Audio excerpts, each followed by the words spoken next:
Hello everyone, welcome to स्वेवन learners. My name is Gufrana Azmat और आज है 11 नवंबर 2021। तो स्वागत है आपका prelims pointers daily newspaper analysis में। तो चलिए देखते हैं आज के लिए हमारे पास कौन कौन से इम्पॉर्टेंट आर्टिकल्स हैं और पॉइंटर्स हैं जो हम अपने एग्ज़ाम के लिए कंसिडर करेंगे। तो पहला जो न्यूज़ है वो यमुना रिवर से रिलेटेड है। अभी छठ पूजा का टाइम चल रहा है, तो छठ पूजा के टाइम में जनरली लोग रिवर्स में जाते हैं, वो रिलीजियस सेंटिमेंट्स का एक पार्ट है। तो आपने पिक्चर्स में देखा होगा कि एक लेयर ऑफ फ्रोथ जो है फ्लोटिंग दिखा है यमुना रिवर में तैरता हुआ, सफ़ेद फोम जो है वो दिख रहा होगा।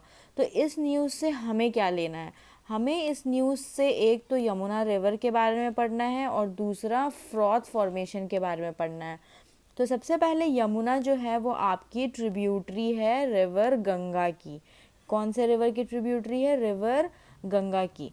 और आप इस मैप में देख सकते होंगे ये आपकी यमुना हो गई।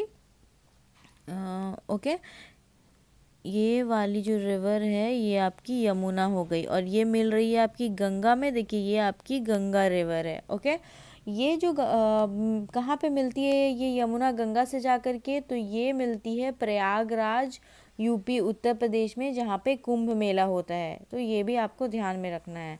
ओके, अब यमुना की गंगा की ट्रिब्यूटरी यमुना है, लेकिन यमुना की कौन कौन सी ट्रिब्यूटरी है? तो ये 4 ट्रिब्यूटरी बहुत इंपॉर्टेंट है। मैं इसको CSBK करके याद करती हूँ, CSBK करके याद करती हूँ। चंबल, ओके, सिंध, बेतवा एंड केन। तो आप भी इसको अपना कुछ दिमाग में ट्रिक लगा करके, मैं इसको CSBK करके याद करती हूँ, आप याद कर लेंगे कि इसकी ट्रिब्यूटरीज है चंबल, सिंध, बेतवा, केन।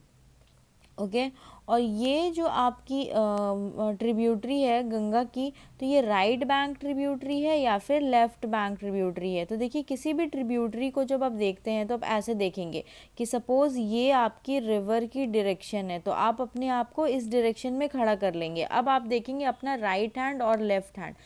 यमुना जो है वो इधर से आकर के ज्वाइन हो रही है और रिवर गंगा आपकी ऐसे जा रही है। तो ये जो आपका हैंड हुआ वो राइट साइड में आया, तो Yamuna is a right bank tributary of river Ganga. तो ट्रिब्यूटरी राइट है या लेफ्ट है वो इस रूल से पता करते हैं। और आपको ये जानना है कि ये जो यमुना रिवर की शुरुआत कहाँ से होती है? तो ये आपकी उत्तराखंड से होती है। इवन गंगा भी आपकी उत्तराखंड से ही स्टार्ट हो, गंगा तो नहीं बोलेंगे, भागीरथी बोलेंगे, जो आपकी उत्तराखंड से स्टार्ट होती है। वो गंगा बाद में आपके प्रयागराज, जब आपको सारा जो प्रयाग है मिल करके लास्ट में वो आपका गंगा बनता है। तो हम भागीरथी बोलेंगे, गंगा नहीं बोलेंगे। कि कभी ये नहीं बोलेंगे कि गंगा उत्तराखंड से स्टार्ट होती है। ओके, उत्तराखंड से भागीरथी स्टार्ट होती है, जो बहुत मल्टीपल जो प्रयाग्स है वहाँ पे ज्वाइन होकर के लास्ट में आपकी गंगा निकलती है। ओके, यमुना उत्तराखंड में कौन सी जगह से निकलती है? वो जो ग्लेशियर है उसका नाम यमुनेत्री ग्लेशियर है। कौन सा ग्लेशियर? यमुनोत्री ग्लेशियर। और ये जो ग्लेशियर है ये किस पीक में है? इस पीक का नाम है बंदरपूछ पीक। तो ये इतने सारे इन्फॉर्मेशन यमुना के लिए आपको याद होने चाहिए। अब हम देखेंगे कि फ्रॉथ क्या होता है। देखिए फ्रॉथ, तो ये जो बैक टू बैक आप बहुत सालों से देख रहे होंगे कि हर साल विंटर सीजन में यमुना जो है उसमें ये थिक शीट्स ऑफ फोम बन जाता है, एक ब्लैंकेट की तरह दिखता है। और ये फ्रॉथ काफ़ी टॉक्सिक होता है और एक्सट्रीमली एडवर्स इफेक्ट हो सकता है अगर ये टच कर लिया जाए या फिर कंज्यूम कर लिया जाए। तो फ्रॉथ फॉर्मेशन मतलब ये एक फिनोमिना है जो जनरली लेक्स एंड स्ट्रीम्स में होती है। ठीक है, फोम के बबल्स तब प्रोड्यूस होते हैं ना जब कोई ऑर्गेनिक मैटर डिकम्पोज होता है। ओके, या फिर आपका जो अनट्रीटेड सीवेज होता है उसमें सोप डिटर्जेंट एंड ऑल होते हैं वो चला जाता है पानी में। ओके, देन आपको मैंने बोला कि ऑर्गेनिक मैटर डिकम्पोज, तो वो किसी वेजिटेशन का हो सकता है। ओके, या फिर उस पानी में कोई फिलामेंटस बैक्टीरिया प्रेजेंट है। ओके, फिर जो यूपी में आपका शुगर इंडस्ट्री है, पेपर इंडस्ट्री है, उससे जो पॉल्यूशन जाता है, तो ये सब कुछ सोर्स बनते हैं फ्रोथ फॉर्मेशन के। ठीक है, फोम जो होता है ना, फोम प्रोड्यूसिंग मॉलिक्यूल्स जो होता है उसकी एक कैरेक्टरिस्टिक होती है, उसका एक एंड आपके पानी को रिपेल करता है और अदर एंड पानी को अट्रैक्ट करता है।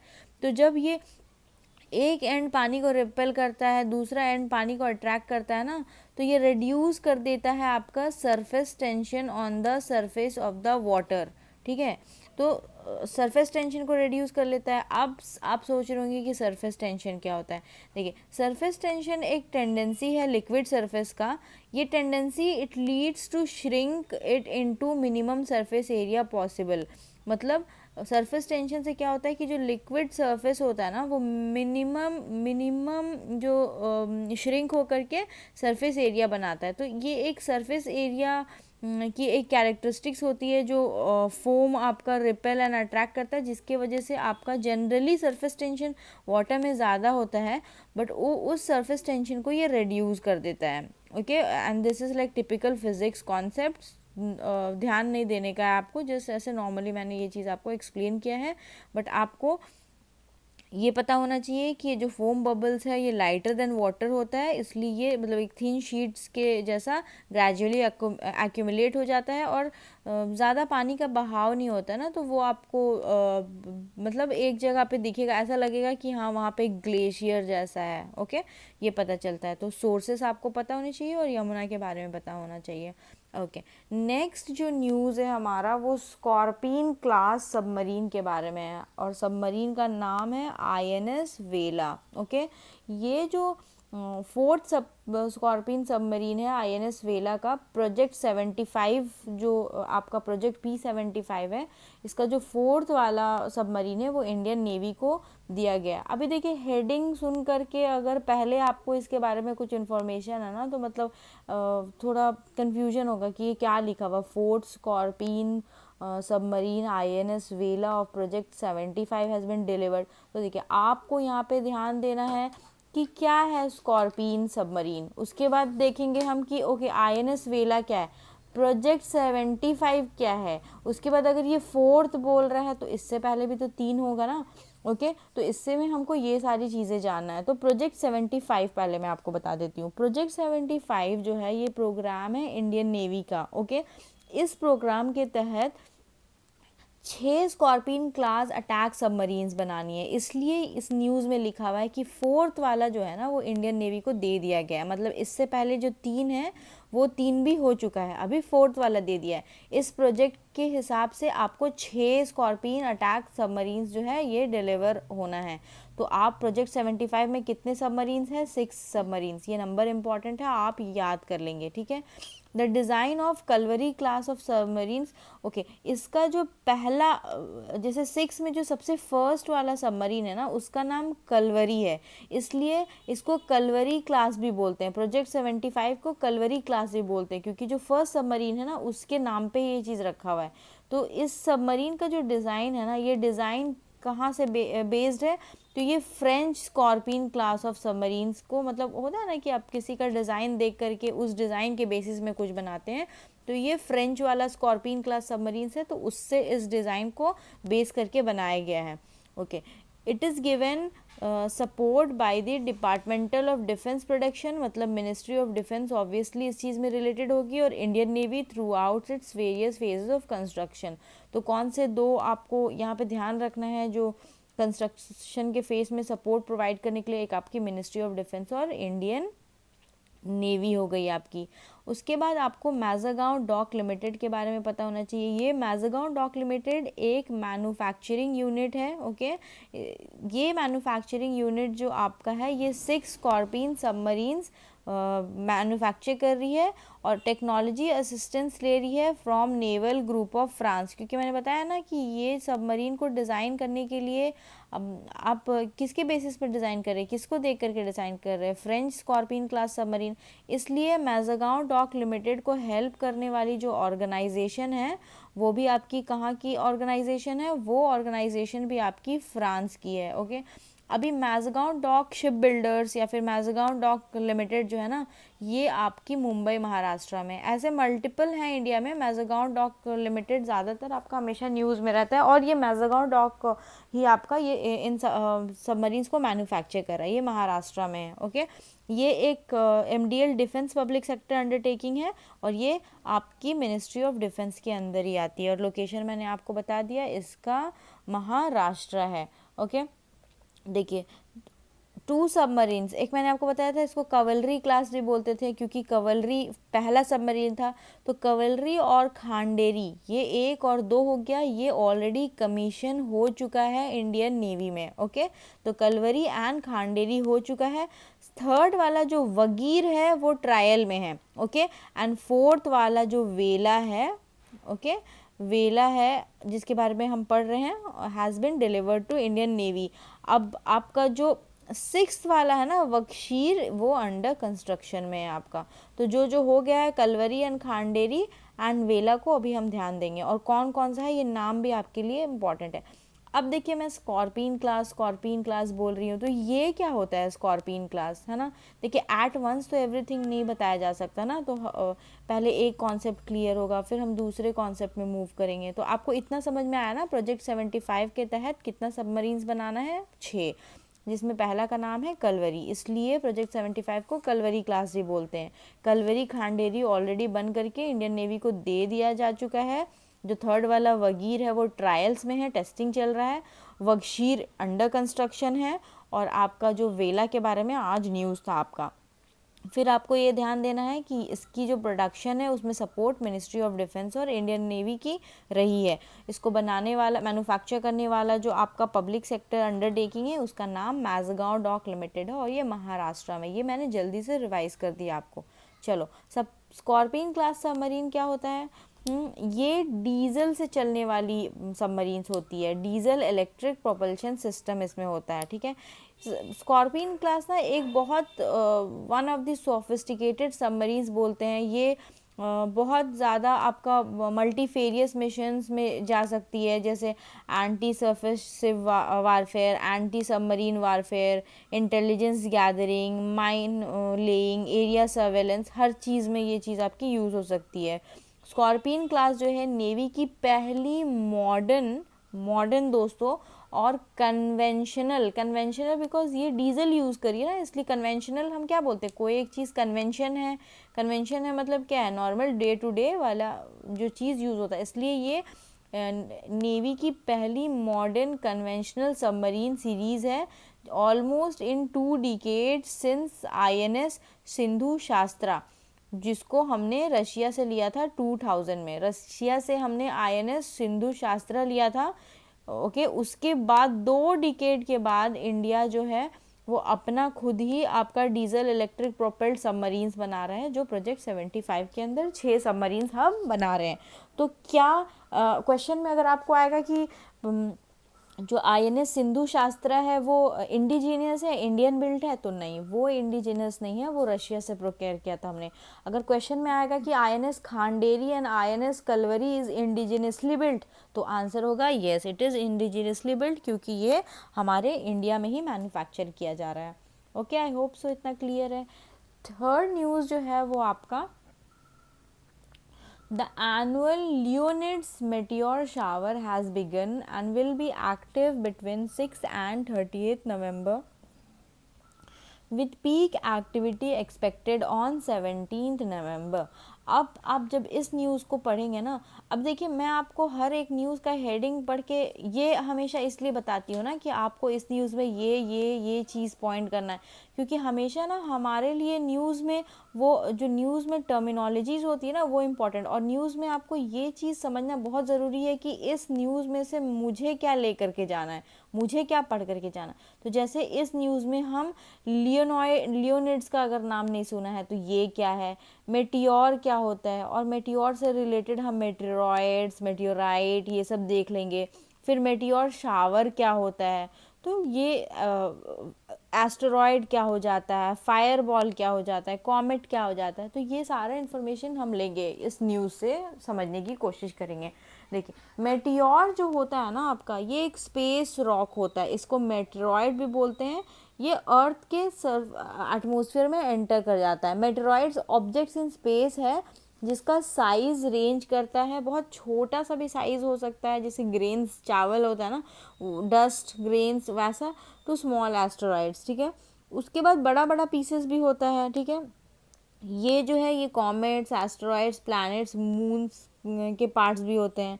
जब मेटेरॉइड्स आपका अर्थ एटमॉस्फेयर में एंटर करता है ना, और दैट ऑफ अनदर प्लैनेट, जैसे अपने अर्थ के एटमॉस्फेयर में एंटर किया या दूसरे प्लैनेट के एटमॉस्फेयर में एंटर किया, तो बहुत हाई स्पीड में एंटर करता है और बर्न होने लगता है। तो जब बर्न होने लगता है उसको जब हम देखते हैं ना, तो उसको हम बोलते हैं द फायर बॉल्स और शूटिंग स्टार्स, और उसी को मेटियोर्स बोलते हैं। ओके, तो क्या होगा फायर बॉल्स का definition? Fire balls are larger explosions of light and colour, हाँ, क्योंकि मैंने आपको बताया वो स्पीड में आता है तो बर्न होने लगता है। That can persist longer than an average meteor streak. This is due to the fact that fire balls originate from larger particles of cometary material. Okay, उसके बाद जब आपका मेटेरॉइड सरवाइव कर लिया अपना जर्नी और अर्थ के एटमॉस्फेयर को भी सरवाइव कर लिया, ग्राउंड में हिट कर दिया ना, तो उसको मेटियोराइट बोलते हैं। METEORITE। ओके, तो उसको मेटियोराइट बोलते हैं। देखिए मेटियोराइड क्या हुआ? मेटियोराइड आपका स्मॉल रॉकी बॉडी जो स्पेस में है ना, उसको मेटियोरॉइड बोले। लेकिन आपका जब वो मेटियोरॉइड अर्थ के एटमॉस्फेयर में या फिर किसी भी प्लैनेट के एटमॉस्फेयर में एंटर किया ना, तो उसको मेटियोर बोलेंगे। ओके, एंड जब वो उस एटमॉस्फेयर को सरवाइव करके हिट कर दिया ना ग्राउंड में, तो उसको मेटियोराइट बोलते हैं। ओके, अब शावर क्या हो गया? जब बहुत सारा मेटियोरॉइड साथ में आपको दिखने लगे ना एट वंस, तो उसको मेटियोर शावर बोलते हैं। ओके, चलो उतना। अब ये लियोनिड मेटियोर शावर क्या है? मेटियोर शावर तो हम समझ गए कि देखिए मेटियोर वो आपका रॉकी स्टोन्स हो गया जो एक साथ बहुत सारा होगा। लियोनिड जो होता है ना, ये लियोनिड एक कॉन्स्टलेशन का नाम है। ये कॉन्स्टलेशन का नाम आपका लियो द लायन से रखा गया है। तो इस कॉन्स्टलेशन से आने वाले मेटियोरॉइड्स को ना हम लियोनिड मेटियोर शावर बोलते हैं, और ऐसा इसमें कुछ भी इम्पोर्टेंस नहीं है, जस्ट ये आपका कॉन्स्टलेशन के नाम पे रखा गया है। ओके, नेक्स्ट जो न्यूज़ है वो आपकी नेशनल लीगल सर्विस डे जो है वो 9 नवंबर को सेलिब्रेट हुआ, उससे रिलेटेड है। तो यहाँ पे हमें नेशनल लीगल सर्विस के बारे में जानना होगा कि वो क्या होता है, नालसा के बारे में जानना होगा। ओके, तो नेशनल लीगल सर्विस डे जो है ये स्टार्ट किया गया था 9 नवंबर को सेलिब्रेट हुआ। ये स्टार्ट किया गया था सुप्रीम कोर्ट के द्वारा 1995 में कि to help and support poor and weaker section of society, ताकि free and legal service aid मिल पाए आपका सिविल केसेस में, क्रिमिनल केसेस में, रेवेन्यू कोर्ट्स में, जो लोग अफोर्ड नहीं कर पाते। तो इसकी जो लीगल सर्विसेज अथॉरिटी, इसका ऑब्जेक्टिव क्या होगा? यही सब होगा कि ये फ्री लीगल सर्विस प्रोवाइड करे, लीगल अवेयरनेस बढ़ाए, लोक अदालत बनाए, किसी भी इशू को आर्बिट्रेशन से सॉल्व करे, ओके, मेडिएशन से सॉल्व करे, जो भी विक्टिम्स हैं उनको कंपनसेशन मिले। और कौन लोग हैं जो फ्री लीगल सर्विसेज के लिए एलिजिबल है? विमेन एंड चिल्ड्रेन, या फिर कोई डिजेबल है, industrial workman, person in custody, कोई स्केड्यूल ट्राइब का, या फिर जिसकी कोई एक विक्टिम है जिसकी ट्रैफिकिंग हुई है, या फिर बेगार मीन्स बॉन्डेड लेबर वाले लोग, या फिर नेचुरल डिज़ास्टर की वजह से विक्टिम्स हैं, और वैसे लोग जिनकी annual income is less than this much, okay, 1 lakh or as notified by central and state government। मतलब जनरली पुअर एंड वल्नरेबल, जो अफोर्ड नहीं कर पाते हैं उन लोगों के लिए। ओके, तो गवर्नमेंट ऐसे ही, सुप्रीम कोर्ट ऐसे ही तो प्लान नहीं कर ली होगी ना कि हम नेशनल लीगल सर्विसेज से रिलेटेड कुछ काम करते, कहीं तो इसका बैकड्रॉप होगा ना। तो हाँ, इसका बैकड्रॉप हमारा कॉन्स्टिट्यूशन से आता है। ओके, अब कॉन्स्टिट्यूशन के आर्टिकल 39A आपका DPSP का आर्टिकल है, इसमें लिखा हुआ है कि to provide free and legal aid to the poor and weaker section of society. ये आर्टिकल आपका ओरिजिनल कॉन्स्टिट्यूशन में नहीं था, बट इसको 42nd कॉन्स्टिट्यूशनल अमेंडमेंट एक्ट से it was added by miss Indira Gandhi कि हमें अपने लोगों को फ्री एंड लीगल एड देना चाहिए। क्यों? इसी से तो फिर इक्वालिटी होगा ना, क्योंकि अब अगर कोई एक इशू हुआ है तो अमीर इंसान तो अपना लॉयर हायर कर लेगा, बट गरीब इंसान कैसे करेगा? तो वो स्टेट देगी उसको फ्री लीगल एड देगी, ताकि हमारा जो फंडामेंटल राइट है ना आर्टिकल 14, जिसमें हम इक्वालिटी की बात करते हैं, अपॉर्चुनिटी, इक्वालिटी वो हो। आर्टिकल 22 में हम ये बोलते हैं कि state to ensure equality before the law. तो हमारा ये जो 2 आर्टिकल है एक तरह से इन्फोर्स होगा। ओके, जो नेशनल लीगल सर्विस अथॉरिटी है नालसा, इसको ये एक स्टैट्यूटरी बॉडी है और इसको बनाया गया है लीगल सर्विसेज अथॉरिटी एक्ट के द्वारा। ओके, तो ये कौन सा एक्ट है ये आपको आप ध्यान रखना है।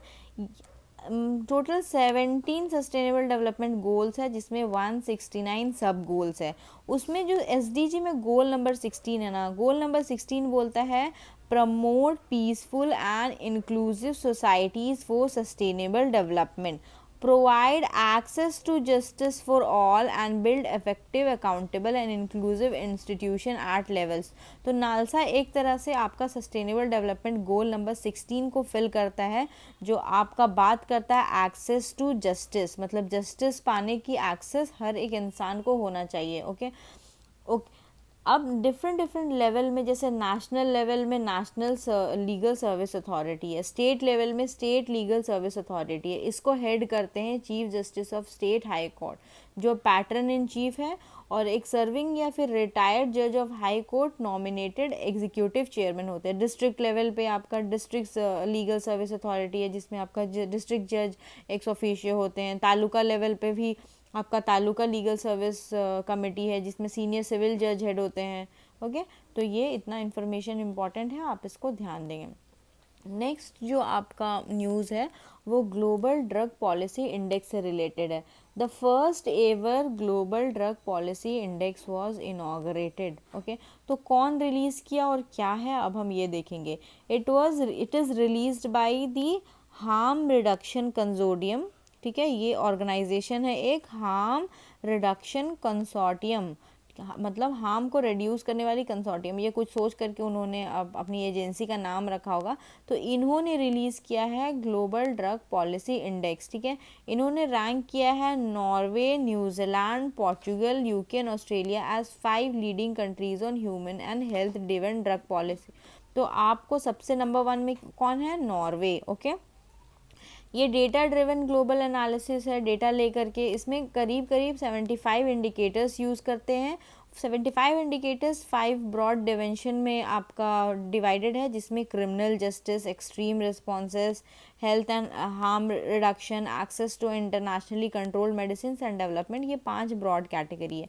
अब हम देखते हैं 2021 के रैंकिंग में हमारे इंडिया को क्या स्टैंड क्या है। जो सबसे हाईएस्ट मैंने आपको बताया नॉर्वे। ओके, जो 5 लोवेस्ट रैंकिंग कंट्रीज़ है ना, उसमें है Brazil, Uganda, Indonesia, Kenya and Mexico. आपको ब्राज़ील याद रखना है, नॉर्वे। ठीक है, नॉर्वे जो टॉप किया ना दोस्तों, नॉर्वे, लेकिन इसका भी स्कोर 100 में 74 है। ये 74 पॉइंट्स से नॉर्वे आपकी टॉप की है। एंड ब्राज़ील जो सबसे कम है, इसका स्कोर है 26। इंडिया का जो रैंक है वो 18th है और इंडिया का रैंक है 46 आउट ऑफ 100। तो हम इंडिया का रैंक याद करेंगे, इंडिया का रैंक है यहाँ पे 18th। टॉप कौन है, नॉर्वे, एंड बॉटम क्या है, ब्राज़ील। एंड इसको पब्लिश करने वाली, रिलीज़ करने वाली जो ऑर्गेनाइजेशन है उसका नाम है हार्म रिडक्शन कंसोर्टियम। नेक्स्ट जो आपका न्यूज़ है वो CCPI से रिलेटेड है। Okay, CCPI is climate change performance index. इसकी भी 17th एडिशन रिलीज़ हुई है। तो इस रिपोर्ट से में क्या हाईलाइट रहा है, उससे पहले हम जानते हैं CCPI क्या है। क्लाइमेट चेंज परफॉर्मेंस इंडेक्स ये एक इंडिपेंडेंट मॉनिटरिंग टूल है जो ट्रैक करती है कंट्रीज़ की क्लाइमेट प्रोटेक्शन परफॉर्मेंस, कि हम क्या क्या कर रहे हैं। इसको कंपाइल किया जाता है भाई जर्मन वॉच एजेंसी का नाम आपने सुना होगा, new climate institute and climate action network. 57 countries को ये इवेल्यूएट करती है, साथ में यूरोपियन यूनियन के जिनकी जो है 90% से भी ज़्यादा global green house gas emission है ना, ये आपकी 57 कंट्रीज़ प्लस यूरोपियन यूनियन मिलके करती है, जिस कंट्री को मिला करके ये इवेल्यूएट करते हैं। अब क्या पैरामीटर्स सेट किया है CCPI ने इस चीज़ को देखने के लिए कि क्लाइमेट प्रोटेक्शन परफॉर्मेंस की जो ट्रैक कर रहे हैं, पैरामीटर्स क्या सेट किया है, 14 इंडिकेटर है, उसमें ये चेक करते हैं ग्रीन हाउस गैस एमिशन कितना है, रिन्यूएबल एनर्जी का क्या सोर्सेस है, एनर्जी यूज़ किस किस फॉर्म में हो रहा है, क्लाइमेट की पॉलिसी क्या है उस कंट्री की। तो ये पैरामीटर्स को देख करके वो रैंकिंग देते हैं। CCPI एक यूनिक क्लाइमेट पॉलिसी है, ठीक है। ये इवैल्यूएट करता है कंट्री की progress in implementing policies working towards achieving the Paris agreement goals, कि क्या काम कर रहा है आपका देश, ताकि जो पेरिस एग्रीमेंट गोल्स, हमने कुछ गोल तय किए हैं, उस गोल को अचीव करने के लिए क्या काम क्या कर रहा है। तो ये बहुत यूनिक क्लाइमेट पॉलिसी है। अब 2021 की रिपोर्ट की हाईलाइट हम देखते हैं। जो फर्स्ट 3 रैंक है ना ओवरऑल रैंकिंग में, उसको एम्प्टी रखा गया है, क्योंकि कोई भी कंट्री ऐसा नहीं है ना जो सारे इंडेक्स में जितने सारे कैटेगरीज है ना उसमें अच्छा रेटिंग प्राप्त कर सके। ओके ओके 2021 की रिपोर्ट स्वीडन को टॉप में रखती है। तो स्वीडन आपका टॉप में, ये स्वीडन वही देश है ग्रेटा थनबर्ग वाला क्लाइमेट एक्टिविस्ट, तो इनकी जो देश है वो नंबर 1 पे है। लेकिन जैसे आपकी मोरक्को हो गई, मोरक्को आपकी एक अफ्रीकन कंट्री है, यूके, ये भी आपकी अच्छा रैंक है इनका। Bottom rank country United states है आपकी, ठीक है, इसको 61st पोजीशन में लिखा गया। लो परफॉर्मेंस के कैटेगरी में आप Iran and Russia low performance के कैटेगरी में है। ओवरऑल आपका Australia, south Korea, Russia lowest performing countries है, कजाकिस्तान, सऊदी अरेबिया। चाइना भी लो है 33rd में। मतलब आपको ये ध्यान देना है कि यूएसए, चाइना, देखो ये जनरली आप ना इस चीज़ को गैस भी कर सकते हो, यूएसए उतना क्लाइमेट पे ध्यान नहीं देता है, and China is like giving, but उतना ज़्यादा नहीं, बट हाँ थोड़ा वो करता है। तो आप ये चीज़ गैस कर सकते हो कि क्लाइमेट इंडेक्स में ज़्यादातर यही होगा कि नॉर्वे, स्वीडन, उधर वाली जो कंट्री है ना आपकी, वो सारी कंट्री टॉप पोजीशन होती है। अब हम देखेंगे कि इंडिया की रैंकिंग क्या है। इंडिया की रैंकिंग इसमें 10th है। ओके इंडिया का रैंक है 63.98। हाँ, इंडिया हाई परफॉर्मर है एक्सेप्ट कौन से कैटेगरी में, रिन्यूएबल एनर्जी के कैटेगरी में, जिसमें उसको मीडियम मार्क किया गया है। बाकी सारे कैटेगरी में इंडिया को हाई मार्क किया गया है। एंड इंडिया अभी बहुत सारा प्लानिंग कर रहा है। अभी जो आपका ग्लासगो में क्लाइमेट समिट हो रहा है, उसमें भी हमारे प्राइम मिनिस्टर ने रिन्यूएबल एनर्जी से रिलेटेड कुछ टारगेट सेट किए हैं। तो आई होप से इन फ्यूचर में हमारा ये रैंक भी इम्प्रूव हो जाएगा। ओके रिपोर्ट ये बोलता है कि इंडिया को बेनिफिट हो रहा है from its relatively low per capita emission. Okay in terms of greenhouse gas emission, Sweden, Egypt, Chile and UK are in top 7 और इंडिया is ranked 12। तो ये थोड़ा सा डेटा आपको ध्यान रखना है। नेक्स्ट जो आपकी न्यूज़ है वो मणिपुर से रिलेटेड है। मणिपुर की government, Manipur can't set over election commission opinion supreme court. तो ये न्यूज़ को पढ़ करके आप, ये जो न्यूज़ है ये ऑफिस ऑफ प्रॉफिट से रिलेटेड है। तो सबसे पहले ऑफिस ऑफ प्रॉफिट क्या होती है। ऑफिस ऑफ प्रॉफिट एक टर्मिनोलॉजी है जो ना कि आपकी कॉन्स्टिट्यूशन में डिफाइंड है, ना ही आपके रिप्रेजेंटेशन ऑफ पीपल एक्ट 1951 में है। ये लूजली इंटरप्रेट किया जा सकता है कि जो एमएलए और एमपी गवर्नमेंट ऑफिस होल्ड करते हैं ना और उससे बेनिफिट रिसीव करते हैं, उसको बोलते हैं। एक इंसान को डिस्क्वालीफाई किया जाता है if that person holds an office of profit under the central or state government other than an office declared not to disqualify its holder by a law passed by parliament और state legislature। मतलब ये आपका central and state government हो गया, या फिर law ने आपका, पार्लियामेंट ने आपको बोल दिया कि ये वाली जो ऑफिस है ये भी ऑफिस ऑफ प्रॉफिट नहीं है। ओके इसकी जो डिस्क्वालिफिकेशन है किसी भी एमपी एमएलए की, आर्टिकल 102 एंड 191A में आता है आपका एमपी एमएलए से रिलेटेड। उसमें होता है कि अगर कोई अनसाउंड माइंड का है, या फिर undischarged insolvent, not being an Indian citizen, और उसने दूसरे कंट्री का सिटीजनशिप एक्वायर किया, या फिर holding N office of profit under the government of India और स्टेट गवर्नमेंट, इससे आपका डिस्क्वालिफिकेशन का क्राइटेरिया सेट होता है। उसके बाद ये आपका एक केस के बारे में, जस्ट यू इग्नोर दिस। इस प्रोविजंस का यहाँ पे पूछा है कि ऑब्जेक्टिव बताया है कि what is the objective of these provision. ये है कि इससे आपका इंडिपेंडेंस सिक्योर होता है मेंबर ऑफ पार्लियामेंट का, और इंश्योर किया जाता है कि parliament or legislature do not contain person who have receive favour or benefit from the executive and who consequently might be amenable to its influence. मतलब क्या है कि देखिए वो बायस्ड काम ना करें।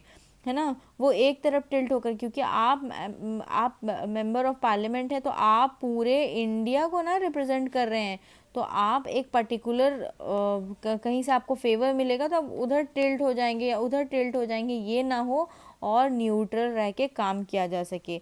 ये जो हमारी कंट्री की डेमोक्रेटिक फैब्रिक है ना, उसको बचाने की कोशिश करता है from being corrupted by executive patronage. हाँ, ये आपका रिस्क को रिड्यूस करता है कि ड्यूटी और सेल्फ इंटरेस्ट, जैसे आपकी ड्यूटी कुछ और बोल रही है लेकिन आपकी सेल्फ इंटरेस्ट कुछ और बोल रही है कि आप उसके तरफ, उस एमपी के तरफ टिल्टेड हैं, वहाँ से आप पैसा ले रहे हैं, तो ये सारी चीज़ों को ये प्रोटेक्ट करता है।